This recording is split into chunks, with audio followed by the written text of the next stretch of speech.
হতাশ লাগছে? খুব খারাপভাবে ভেঙে পড়েছেন? প্রিয় জিনিসটি হাতের নাগালে এসেও বারবার ছিটকে পড়ছে? প্রিয় মানুষদের দেয়া আঘাতগুলো কুকড়ে কুকড়ে খাচ্ছে?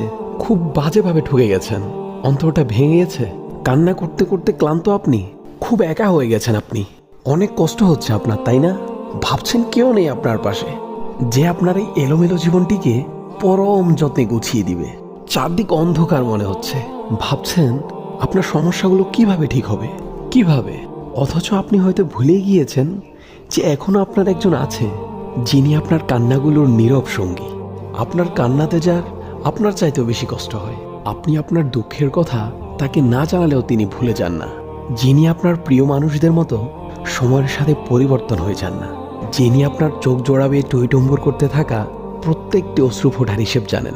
আপনার হাজার অবাধ্যতার পরও যিনি আপনার পাশে থেকে যান। যাকে আপনি কষ্ট দিলেও তিনি আপনাকে কখনোই কষ্ট দেন না। তিনিই হলেন আপনার মহান দয়ালু রব।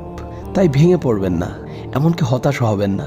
আর যদি ভেঙেই পড়েন, তাহলে ভাঙা টুকরোগুলো নিয়ে রবের কাছে সেজদায় লুটিয়ে পড়ুন।